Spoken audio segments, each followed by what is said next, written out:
ವಿಷ್ಣುವರ್ಧನ್ ರವರಿಗೆ ಆ ತರದ ಒಂದು ನೆಲೆ ತುಂಬಾ ಕನ್ಫ್ಯೂಷನ್ಸ್ ಆಗೋದು. ತೋರಿಸ್ರಿ ನಿಮ್ಮ ಕಲಾವಿದ ಸಂಘದಿಂದ 14 ವರ್ಷ ಆಯ್ತು ಎಂದೇ ಸಂಸ್ಕಾರ ಆಗಿದ್ದ ಜಾಗ ಫುಲ್ ದಾಖಲೆ ಕೊಟ್ಟಿದ್ದೀನಿ ನೋಡ್ರಿ ನಾನು ನಿಮಗೆ.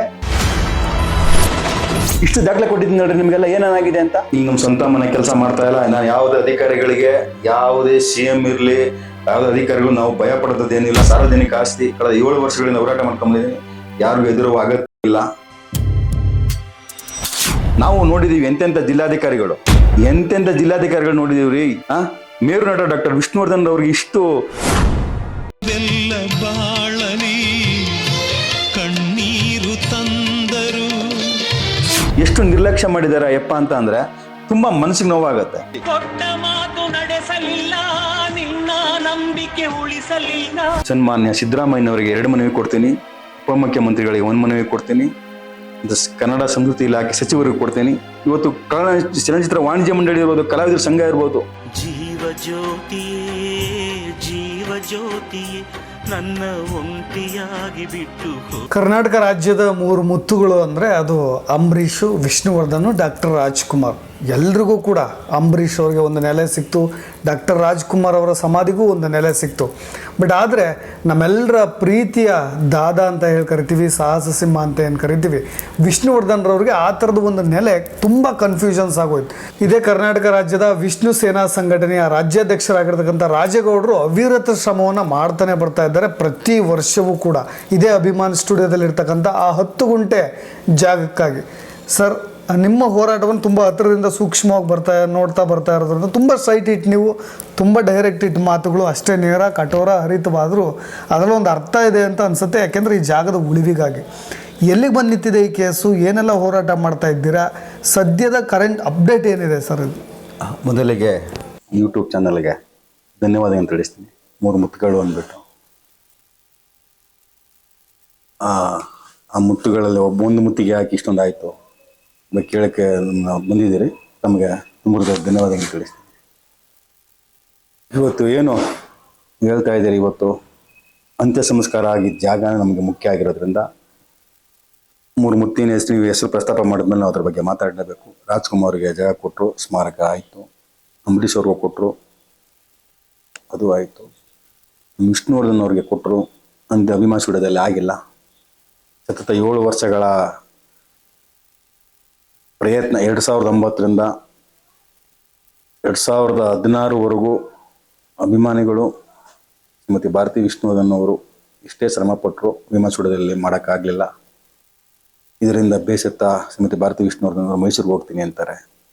ಇದೆಲ್ಲ ನಿಮಗೆ ಗೊತ್ತಿರೋದೆ. ಅಭಿಮಾನಿಗಳು ನಮ್ಗೆ ಇಷ್ಟ ಇರಲ್ಲ. ಆದರೂ ಸಹ ಗೊಂದಲ ಆಯಿತು. ಆ ಗೊಂದಲದಲ್ಲಿ ನಾವು ಮನೆಯವರಿಗೆ ನಾವು ಸೋಲ್ಲೇಬೇಕಾಯ್ತು. ಅಭಿಮಾನಿಗಳು ಬಿಟ್ಕೊಟ್ವಿ. ಮೈಸೂರಲ್ಲಿ ಸ್ಮಾರಕ 2016ರಲ್ಲಿ ಸನ್ಮಾನ್ಯ ಇದೇ ಸಿದ್ದರಾಮಯ್ಯನವರು ಜಾಗ ಕೊಡ್ತಾರೆ. ಅಲ್ಲಿ ಗುದ್ಲಿ ಪೂಜೆ ಆಗತ್ತೆ. ಮತ್ತು ಭಾರತಿ ವಿಷ್ಣುವರ್ಧನ್ ಅವರು ಗುದ್ಲಿ ಪೂಜೆ ಮಾಡ್ತಾರೆ. ಮತ್ತು ಸಿದ್ದರಾಮಯ್ಯನವರು ಹೋಗಿರಲಿಲ್ಲ, ಕಾರಣಾಂತರಗಳಿಂದ ಜೈಲಿಗೆ ತಾವು ನಿಧನರಾಗಿರ್ತಾರೆ, ಹೋಗಿರಲಿಲ್ಲ. ಗುದ್ಲಿ ಪೂಜೆನೇ ವಿಘ್ನ ಆಯಿತು. ಇಲ್ಲಿ ನೋಡಿದ್ರೆ ಬರೀ ವಿಘ್ನಗಳೇ. ನಮ್ಮ ವಿಷ್ಣು ಅಪ್ಪಾಜಿ ಸ್ಮಾರಕ ನೀವೆಲ್ಲರೂ ಮಾಡಿ, ಆ ಗುದ್ಲಿ ಪೂಜೆ ದಿವಸನೇ ಯಾರಾದರೂ ಒಂದು ಅನಾಹುತ ಆಗ್ತದೆ. ಮುಖ್ಯಮಂತ್ರಿಗಳೇ ಹೋಗಿಲ್ಲ. ಅದು 5 ವರ್ಷ ಸರ್. 2016ರಿಂದ 2022ವರೆಗೂ ಸ್ಮಾರಕ ಕುಂಠಿತವಾಗಿ ಅದು ಪ್ರಾರಂಭ ಆಯಿತು. ಕಡೆಗೂ ಸ್ಮಾರಕ 2022ರಲ್ಲಿ ಉದ್ಘಾಟನೆ ಆಯಿತು. ಅದೊಂದು ಬದಿಗೆ ಆಯಿತು ಸ್ಮಾರಕ. ಆದರೆ ನೀವೇನು ಹೇಳಿದ್ರಿ, ಅಭಿಮಾನಿಗಳಿಗೆ ಅಂತ್ಯ ಸಂಸ್ಕಾರ ಆಗಿದ್ದ ಜಾಗನೇ ಮುಖ್ಯ ಆಗಿರೋದ್ರಿಂದ ನಾವು 2016ರಲ್ಲಿ ಯಾವಾಗ ಹೋಯಿತು ಸ್ಮಾರಕ, ಅಭಿಮಾನ್ ಸ್ಟುಡಿಯೋ ಮಾಲೀಕರ ಜೊತೆ ನಾವು ಮಾತುಕತೆ ಆಡಿ, ನಾನು ತುಂಬ ಮಾಧ್ಯಮಗಳು ಹೇಳಿದ್ದೀನಿ, ಹೇಳೋದು ಬೇಡ, ತುಂಬ ಮಾತುಕತೆ ಆಡಿ ಅದು ಒಂದು ಹಂತಕ್ಕೆ ಬಂದು ಸನ್ಮಾನ್ಯ ವಿ ಶಂಕರ್ ನಾವು ನೆನೆಸ್ಕೊಳ್ಬೇಕು. ನಾನು ಇವಾಗಲೂ ಅವ್ರಿಗೆ ಧನ್ಯವಾದಗಳನ್ನು ತಿಳಿಸ್ತೀನಿ. ಅವ್ರು 10 ಗುಂಟೆ ಅವರೇ ಕೇಸ್ ಹಾಕಿದ್ದು 2015ರಲ್ಲಿ.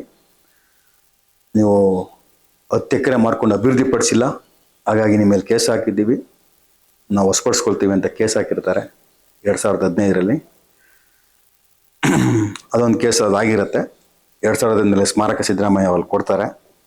2017ರಲ್ಲಿ ನಾವು ಎಂಟ್ರಿ ಕೊಡ್ತೀವಿ DC ಕಚೇರಿಗೆ.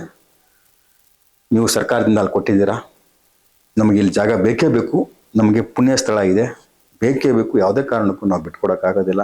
ಅದು ಹಿಂಗೆ ಬಿಟ್ಟರೆ ಅದು ಸಮಸ್ಯೆ ಆಗುತ್ತೆ ಮುಂದಕ್ಕೆ. ನಾವು ಸ್ಟುಡಿಯೋ ಮಾಲೀಕರ ಹತ್ರ ಮಾತಾಡಿದ್ದೀವಿ. ನೀವೇನು ಕೇಸ್ ಹಾಕಿದ್ರಿ 2015 ಅವ್ರ ಮೇಲೆ 10 ಎಕರೆ ವಶಪಡಿಸ್ಕೊಂಡು ಇದು ಮಾಡ್ಕೊಂಡಿದ್ದೀರಾ ಅಂದ್ಬಿಟ್ಟು ಹಾಕಿದ್ರು, ಆ ಕೇಸ್ ವಾಪಸ್ ತಗೊಳ್ಳಿ, ಅವ್ರು ಹತ್ಕೊಂಡೆ ದಾನವಾಗಿ ಬರ್ಕೊಡ್ತಾರೆ ಅಂತ ನಾನು DC ಅವ್ರ ಹತ್ರ ಮಾತಾಡ್ತೀನಿ. ಒಂದು 5-6 ಸಭೆಗಳು ನಡೆಯುತ್ತೆ. ಅಂತಿಮವಾಗಿ ಒಂದು ಹಂತಕ್ಕೆ ಬರುತ್ತೆ.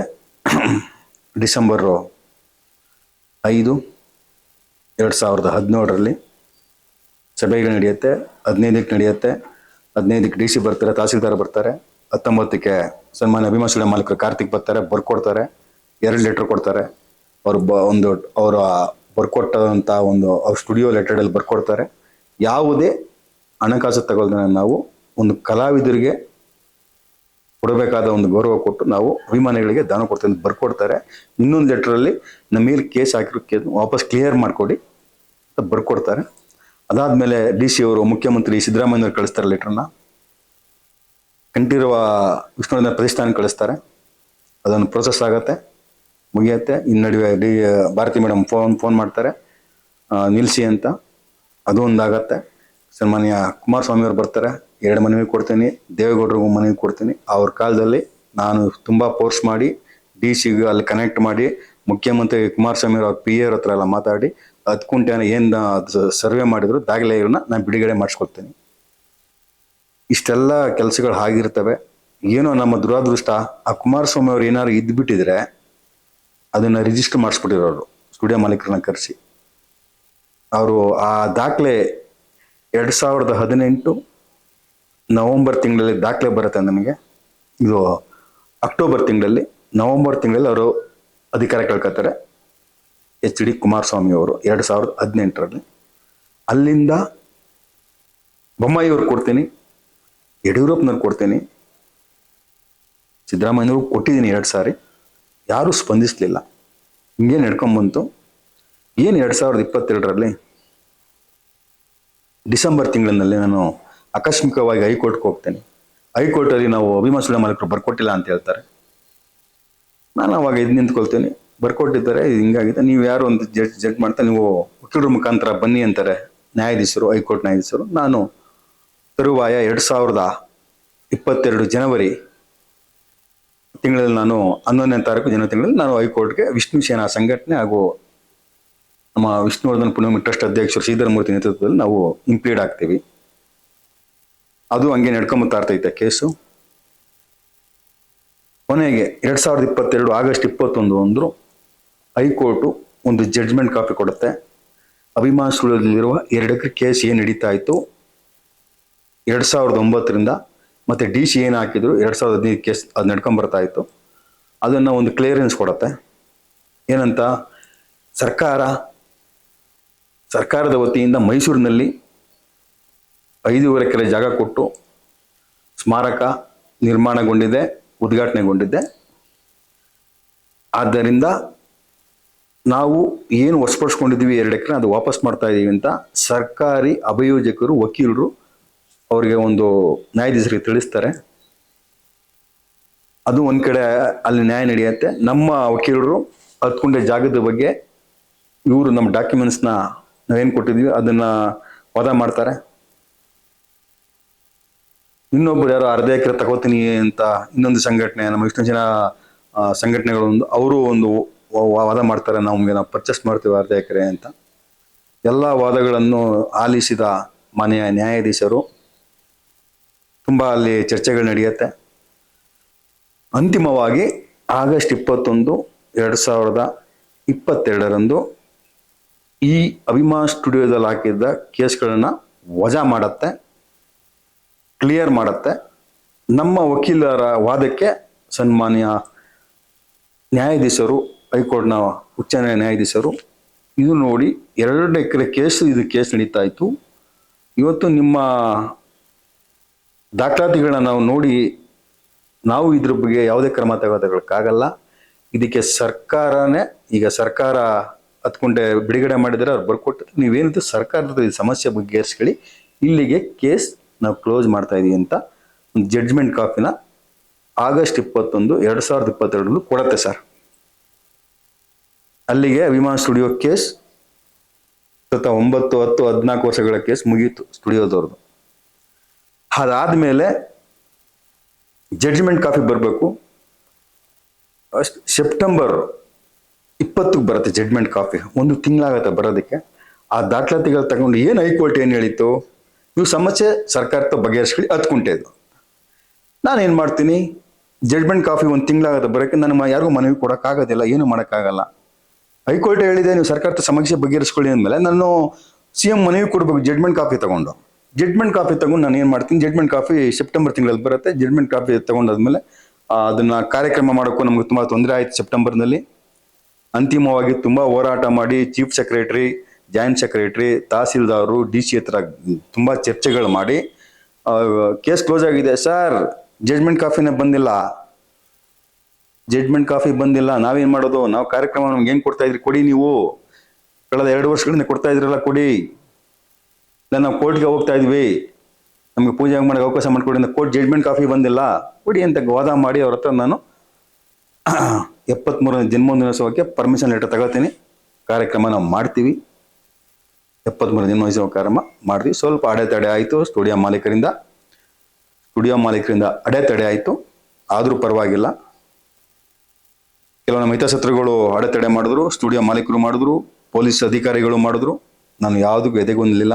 ಕಾರ್ಯಕ್ರಮ ಅಚ್ಚುಕಟ್ಟಾಗಿ ಮಾಡ್ಕೊಂಡು ಬಂದ್ವಿ. ಯಾಕೆಂದರೆ ಜಡ್ಜ್ಮೆಂಟ್ ಕಾಪಿ ಬಂದಿರಲಿಲ್ಲ, ಮಾಡ್ಕೊಂಡು ಬಂದ್ವಿ. ಕಾರ್ಯಕ್ರಮ ಅದೊಂದು ಕಡೆ ಆಯಿತು. ಸೆಪ್ಟೆಂಬರ್ 20 ಜಡ್ಜ್ಮೆಂಟ್ ಕಾಪಿ ಬಂತು. ಆ ಸೆಪ್ಟೆಂಬರ್ 20ರಿಂದ ಸತತವಾಗಿ ಅಕ್ಟೋಬರ್, ನವೆಂಬರ್, ಡಿಸೆಂಬರ್ 10ರವರೆಗೂ ಸನ್ಮಾನ್ಯ ಸಿದ್ದರಾಮಯ್ಯನವರಿಗೆ 2 ಮನವಿ ಕೊಡ್ತೀನಿ, ಉಪಮುಖ್ಯಮಂತ್ರಿಗಳಿಗೆ 1 ಮನವಿ ಕೊಡ್ತೀನಿ, ಕನ್ನಡ ಸಂಸ್ಕೃತಿ ಇಲಾಖೆ ಸಚಿವರಿಗೆ ಕೊಡ್ತೀನಿ, ಮತ್ತು ಜಿಲ್ಲಾಧಿಕಾರಿಗಳಿಗೆ 2 ಬಾರಿ, ತಹಸೀಲ್ದಾರ್ 1 ಬಾರಿ, ಉಪವಿಭಾಗಾಧಿಕಾರಿಗಳಿಗೆ 2 ಬಾರಿ, ಮತ್ತು ಜಾಯಿಂಟ್ ಸೆಕ್ರೆಟರಿ ಕವಿತಾ ರಾಣಿ, ಮತ್ತು ಅವರು ಚೀಫ್ ಸೆಕ್ರೆಟರಿ ವಾಸ ಅಂದ್ಬಿಟ್ಟು ಅವ್ರು ಕೊಡ್ತೀನಿ. ಎಲ್ಲ ಇಲಾಖೆಗೂ ಸುಮಾರು ಒಂದು 10 ಇಲಾಖೆಗೆ ನಾನು ಕೊಡ್ತೀನಿ ಮನವಿನ. ಇದರ ಬಗ್ಗೆ 10 ಇಲಾಖೆಯಿಂದನೂ ಅವರು ಯಾವುದೇ ಕ್ರಮ ತಗೊಳ್ಳೋದಿಲ್ಲ, ಇಲ್ಲಿವರೆಗೂ ತಗೊಂಡಿಲ್ಲ. ಈ ನಡುವೆ ನಾವೇನು ಮಾಡ್ತೀನಿ, ಹೈಕೋರ್ಟು ನಾವು ಇನ್ನೂ ಹೋಗಿಲ್ಲ, ಮನವಿ ಕೊಟ್ಟಿದ್ದೀವಿ, ಸರ್ಕಾರದಿಂದ ನನಗೆ ಯಾವುದೇ ರಿಪ್ಲೈ ಬಂದಿಲ್ಲ. ಏನು ಹತ್ಕೊಂಡ್ರೆ ಪೂಜೆ ಮಾಡೋಕ್ಕೆ ಮಾತ್ರ ಅವಕಾಶ ಮಾಡಿಕೊಟ್ರು ಸರ್ಕಾರ, ಜಿಲ್ಲಾಧಿಕಾರಿಗಳು. ಅದು ಹತ್ಕೊಂಡು ಆದೇಶ ಮಾಡಲಿಲ್ಲ. ನಾವು ಕೇಳ್ಕೊಂಡಿದ್ದೀವಿ, ಆದೇಶ ಮಾಡಿ ರಿಜಿಸ್ಟರ್ ಮಾಡಿಕೊಡಿ, ಕರ್ಷಿ ಅಭಿಮಾನ ಸ್ಟುಡಿಯೋ ಮಾಲೀಕರನ್ನ ಸಮಸ್ಯೆ ಏನು ಕೇಳಿ, ನಿಮ್ಮ ತಹಸೀಲ್ದಾರೇ ಬಂದು ಸರ್ವೆ ಮಾಡಿದ್ದಾರೆ, ಯಾಕೆ ಇದ್ರ ಬಗ್ಗೆ ನೀವು ಕ್ರಮ ತಗೊಳ್ತಾರಾ? ಅಕ್ಟೋಬರ್ ತಿಂಗಳಲ್ಲಿ DC ಕರೀತಾರೆ ಸಭೆಗೆ, ಸನ್ಮಾನ್ಯ ಅಭಿಮಾನ ಸ್ಟುಡಿಯೋ ಮಾಲೀಕರು ಬರಲ್ಲ. ನಾನು ಯಾವಾಗ ಸೆಪ್ಟೆಂಬರ್ ತಿಂಗಳು ನಾನು ಮನವಿ ಕೊಡ್ತೀನಿ ಎಲ್ರಿಗೂ, DC ಮಾತ್ರ ಸಭೆ ಕರೀತಾರೆ ಇದ್ರ ಬಗ್ಗೆ, ಹತ್ಕೊಂಡ ಜಾಗದ ಬಗ್ಗೆ ಮಾತಾಡೋದಕ್ಕೆ. ಅಭಿಮಾನ ಸ್ಟುಡಿಯೋ ಮಾಲೀಕರು ಬಂದಿರಲ್ಲ, ಅವರು ಒಂದು ಲೆಟರ್ ಕಳಿಸಿರ್ತಾರೆ, ನಮ್ಮ ಕೋರ್ಟ್ ಕೇಸ್ ಇದಾಗಿದೆ, ನಾವು ಎಂತಕ್ಕೂ ಬರೋದಿಲ್ಲ, ಇದಕ್ಕೂ ನಮಗೂ ಯಾವುದು ವ್ಯವಹಾರ ಇಲ್ಲ ಅಂತ ಅವ್ರು ಲೆಟರ್ ಕಳಿಸ್ತಾರೆ DC-ಗೆ. DC-ಗಳು ನೋಡಿ ರಾಜುಗೌಡ್ರೆ ಅವ್ರು ಹಿಂಗೆ ಕಳಿಸಿದ್ದಾರೆ, ಅವ್ರು ಬಂದಿಲ್ಲ, ನಾನು ನಿಮ್ಮ ಪೂಜೆಗೆ ಅವಕಾಶ ಮಾಡಿಕೊಟ್ಟಿದ್ದೀನಿ, ನಾನು ನಿಮ್ಗೆ ತೊಂದರೆ ಕೊಟ್ಟಿಲ್ಲ, ಹೌದಲ್ವಾ? ಏನಿದ್ರು ನೀವು ಕೇಸ್ ಹಾಕೊಳ್ಳಿ. ಸರ್ ನಿಮ್ಮ ಹೈಕೋರ್ಟ್ ಹೇಳಿದೆಯಲ್ಲ ಸರ್, ಸರ್ಕಾರದ ಸಮಸ್ಯೆ ಬಗ್ಗೆ ನಾನು ತಿರ್ಗಾ ಹೆಂಗೆ ಕೇಸ್ ಹಾಕೊಳ್ಳಿ ಸರ್? 10 ಎಕರೆ ಮೇಲೆ ಹಾಕೊಳ್ಳಿ ಕೇಸು. ಇದು ಆಲ್ರೆಡಿ ಈ ವಿಡಿಯೋ ನಾನು 9 ನಿಮಿಷ ವಿಡಿಯೋ ಇದೆ, ಜಿಲ್ಲಾಧಿಕಾರಿಗಳು ನಾನು ವಿಡಿಯೋ ಮಾಡ್ಕೊಂಡಿದ್ದೆ. ನಾನು ವಿಡಿಯೋನ ಆಲ್ರೆಡಿ ಪಬ್ಲಿಷ್ ಮಾಡಿದ್ದೀನಿ ಯೂಟ್ಯೂಬ್ನಲ್ಲಿ, ಫೇಸ್ಬುಕ್ನಲ್ಲಿ. ಇಲ್ಲಿ ನಮ್ಮ ಸ್ವಂತ ಮನೆ ಕೆಲಸ ಮಾಡ್ತಾ ಇಲ್ಲ. ನಾನು ಯಾವುದೇ ಅಧಿಕಾರಿಗಳಿಗೆ, ಯಾವುದೇ CM ಇರಲಿ, ಯಾವುದೇ ಅಧಿಕಾರಿಗಳು ನಾವು ಭಯ ಪಡೋದೇನಿಲ್ಲ. ನಮ್ಮನೆ ಕೆಲಸ ಮಾಡ್ತಾ ಇಲ್ಲ. ಸಾರ್ವಜನಿಕ ಆಸ್ತಿ ಕಳೆದ 7 ವರ್ಷಗಳಿಂದ ಹೋರಾಟ ಮಾಡ್ಕೊಂಡ್ಬಂದಿದ್ದೀನಿ. ಯಾರಿಗೂ ಹೆದರುವ ಅಗತ್ಯವಿಲ್ಲ. ವಿಡಿಯೋ ಹಾಕಿದ್ದೀನಿ, ಅವ್ರು ಮಾತಾಡಿದ್ದೆಲ್ಲ ಅಪ್ಲೋಡ್ ಆಗಿದೆ, ಯೂಟ್ಯೂಬ್ಗೆ ಅಪ್ಲೋಡ್ ಮಾಡಿದ್ದೀನಿ, ಎಲ್ಲ ಫೇಸ್ಬುಕ್ ಅಪ್ಲೋಡ್ ಮಾಡಿದ್ದೀನಿ. ಕೇಸ್ ಹಾಕೊಳ್ಳಿ 10 ಎಕರೆ ಮೇಲೆ. 10 ಎಕರೆ ಮೇಲೆ ನಾವು ಯಾಕೆ ಕೇಸ್ ಹಾಕೋಣ? 10 ಎಕರೆ ಮೇಲೆ DC ಹಾಕಿದಾರಲ್ಲ 2015ರಲ್ಲಿ, ಆ DC-ನ 10 ಗುಂಟೆ ಮಾಡ್ಕೊಟ್ಟಿರೋದು. ಮೊದಲಿದ್ದವರು ಯಾರು DC? ಅವರೇ ಮಾಡ್ಕೊಟ್ಟಿರೋದು. ಕರ್ಸಿ ಇವ್ರು ಮಾತಾಡೋಕೆ ಯಾಕಾಗಲಿಲ್ಲ? ಹೈಕೋರ್ಟ್ಗೆ ಯಾಕೆ ಮನವರಿಕೆ ಮಾಡಲಿಲ್ಲ? ಇದೇ DC ಕೆ ದಯಾನಂದ್ ಅವರು ಅಧಿಕಾರದಲ್ಲಿ ಇರೋಕ್ಕೆ DC ಆಗಿ ಲಾಯಕ್ಕಿಲ್ಲ ಅಂತ ಹೇಳ್ತೀನಿ. 3 ಮನವಿ ಕೊಟ್ಟಿದ್ದೀನಿ. ಇನ್ನು ಆಗಸ್ಟ್ 21, 2020 ಜಡ್ಜ್ಮೆಂಟ್ ಕಾಪಿ ಬಂದಿರಲಿಲ್ಲ.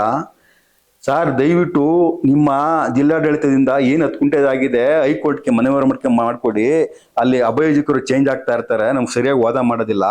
ನೀವು ಅದಕ್ಕೆ ಅಂತಾನೆ ಈ 10 ಗುಂಟೆ ಜಾಗಕ್ಕೆ ಅಂತಾನೆ ಒಂದು ನಿಮ್ಮ ಸರ್ಕಾರದ ಒಂದು ಇದರಿಂದ ಒಂದು ಅಭಯೋಜಿಕರನ್ನ ಇದು ಮಾಡಿ ಈ 10 ಗುಂಟೆ ಬಗ್ಗೆ ದಾಖಲೆಗಳನ್ನ ಒದಗಿಸಿ ಹೈಕೋರ್ಟ್ಗೆ ಮನವರಿಕೆ ಮಾಡಿಕೊಡಿ. ಆಮೇಲೆ ನೀವು ಕೇಸ್ ಹಾಕಿ ವಾಪಸ್ ತಗೊಳ್ಳಿ, ಆಮೇಲೆ ಕ್ಲಿಯರ್ ಮಾಡ್ಕೊಳ್ಳಿ ಅಂತ ನಾನು 2 ಮನವಿ ಕೊಟ್ಟಿದ್ದೀನಿ. ಇದೇ ದಯಾನಂದ್ ಸರ್ ಅವ್ರಿಗೆ ಎಷ್ಟು ನಿರ್ಲಕ್ಷ್ಯ ಮಾಡಿದ್ದಾರೆ ಯಪ್ಪ ಅಂತ ಅಂದ್ರೆ ತುಂಬಾ ಮನಸ್ಸಿಗೆ ನೋವಾಗತ್ತೆ. ನಾವು ನೋಡಿದೀವಿ ಎಂತೆಂಥ ಜಿಲ್ಲಾಧಿಕಾರಿಗಳು ನೋಡಿದೀವ್ರಿ. ಎಷ್ಟು ಇವತ್ತು ಮೇರು ನಟ ಡಾಕ್ಟರ್ ವಿಷ್ಣುವರ್ಧನ್ ಅವ್ರಿಗೆ ಇಷ್ಟು ಇವತ್ತು ಚಲನಚಿತ್ರ ವಾಣಿಜ್ಯ ಮಂಡಳಿ ಇರ್ಬೋದು, ಕಲಾವಿದರ ಸಂಘ ಇರ್ಬೋದು, ಎಲ್ಲ ಯಾರಪ್ಪ ಕಲಾವಿದರ ಸಂಘ ಈಗ ಮೊನ್ನೆ ಡಿಸೆಂಬರಲ್ಲಿ 20 ಯಾರಪ್ಪ ಸುರೇಶ್ ಅಂತ ಅವರು MN ಸುರೇಶ್ ಏನವತ್ತು ನೀವು ಕೆಲವು ಚಾನಲ್ಗಳು ಮಾತಾಡಿದ್ದಾರೆ, ವೀರಾವೇಶವಾಗಿ ಮಾತಾಡೋರು.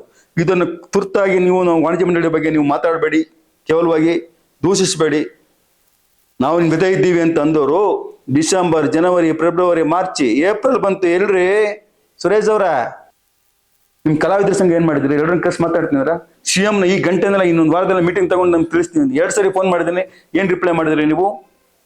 ಏನ್ ಮಾಡಿದ್ದೀರಾ? ಇವಾಗ ಮಾತಾಡಬಾರ್ದಾ? ವಿಷ್ಣುವಪ್ಪಾಜಿ ಅಭಿಮಾನಿಗಳು, ನಿಮ್ ಕೆಲಸ ನೀವು ಮಾಡ್ರಿ. ವಾಣಿಜ್ಯ ಮಂಡಳಿ ಅಧ್ಯಕ್ಷರಾಗಿದ್ದೀರಾ, ನಿಮ್ ಕೆಲಸ ನೀವು ಮಾಡ್ರಿ. ನಿಮ್ಮನೆ ಕೆಲಸ ಏನ್ ಮಾಡ್ತಾರ ನಾವು? ನೀವು ಕಲಾವಿದರ ಸಂಘಕ್ಕೆ ಒಬ್ಬ ಹೆಡ್ ಆದ್ಮೇಲೆ ನೀವು ಅದ್ರ ಬಗ್ಗೆ ಗಮನ ತಗೊಂಡು ಕೆಲಸ ಮಾಡ್ಬೇಕು. ಏನ್ ಮಾಡಿದ್ದೀರಿ? ಏನ್ ಹೇಳಿಕೆ ಕೊಟ್ಟಿದ್ದೀರಿ ನೀವು? ಸುಮ್ಮನೆ ಮಾತಾಡ್ತೀವಿ ಅಭಿಮಾನಿಗಳು, ನಾವು ಅಭಿಮಾನಿ ಲೀಡರ್ಗಳು. ತೋರಿಸ್ರಿ ನಿಮ್ ಕಲಾವಿದ ಸಂಘದಿಂದ 14 ವರ್ಷ ಆಯ್ತು ಎಂದೇ ಸಂಸ್ಕಾರ ಆಗಿದ್ದಾಗ ಫುಲ್ ದಾಖಲೆ ಕೊಟ್ಟಿದ್ದೀನಿ ನೋಡ್ರಿ. ನಾನು ನಿಮ್ಗೆ ಇಷ್ಟು ದಾಖಲೆ ಕೊಟ್ಟಿದ್ದೀನಿ ನೋಡ್ರಿ, ನಿಮ್ಗೆಲ್ಲ ಏನೇನಾಗಿದೆ ಅಂತ ಒಂದು ಪ್ರೆಸ್ ಮೀಟ್ ಮಾಡಿದ್ದೀರೇನ್ರಿ ನೀವು? ನಿಮ್ ಕಲಾವಿದರ ಸಂಘ ವಾಣಿಜ್ಯ ಮಂಡಳಿ ಉತ್ತರ ಕೊಡ್ರಿ. ನಾಚಿಕೆ ಆಗ್ಬೇಕು ನಿಮಗೆ. ಮುತ್ಕೆ ಸ್ಟ್ರೈಕ್ ಮಾಡಿದ್ರು ಅಭಿಮಾನಿಗಳು, ಏಂತಕ್ ಮಾಡಿದ್ರು? ನಾವು ಸ್ಟ್ರೈಕ್ ಮಾಡೋಕ್ಕಾಗಲ್ಲ, ನಮ್ಗೆ ಯಾವ್ದು ಅಧಿಕಾರ ಇಲ್ಲ. ನಾವು ಸರ್ಕಾರಕ್ಕೆ ತಿಳಿಸ್ತೀವಿ, ಆಯ್ತಪ್ಪ ನೀವು ಸ್ಟ್ರೈಕ್ ಮಾಡಬೇಡಿ, ವಿಷ್ಣುವರ್ಧನ್ ಸಂಘಟನೆಗಳಿಗೆ ಬೆಂಬಲ ಕೊಡಬೇಡಿ, ನಿಂತ್ಕೊಂಬೇಡಿ. ನಮ್ಮ ಮನವಿನ ಸರ್ಕಾರಕ್ಕೆ ತಿಳಿಸಿ ನಮ್ಗೆ ನ್ಯಾಯ ಕೊಡಿಸ್ರಿ.